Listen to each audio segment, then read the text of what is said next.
कैसे मनावो गोरिला, एला रे कैसे मनावो गोरिला। ये राजा मनमा बसावो तो हिला, ये राजा मनमा बसावो तो हिला।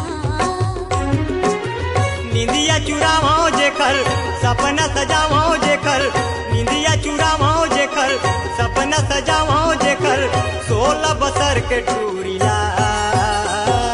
ये राजा मनमा बसावो तो हिला,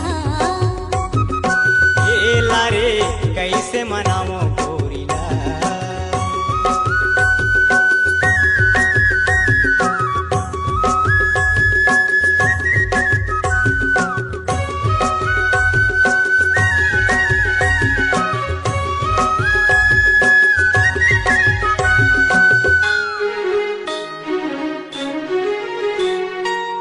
पढ़ना लिखना वो बंद हो जाते न, मन बैरी हर मोर तोर म भागना।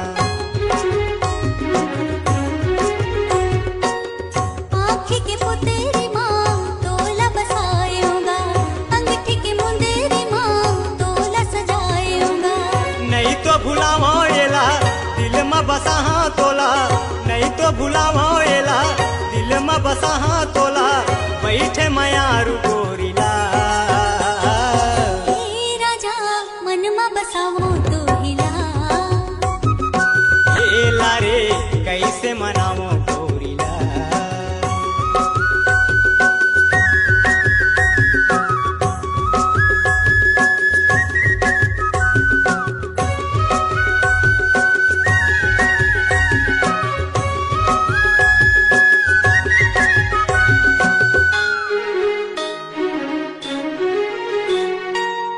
जिंदगी भर राजा मोला तोरे संग रहना है, नैन कजरारी मोर रूप के का कहना है। नींदी नहीं आवे मोला रतिहा पहावे नहीं, घेरी बेरी सुरताया थे थोर को गावे नहीं। बनते हरा खेरी बे माया भर बाधेरी बे, बनते हरा खेरी बे माया भर बाधेरी बे, माया पीड़ित के डोरीला। ये राजा मनमा बसावो तो हिला, ये राजा मनमा बसावो तो हिला।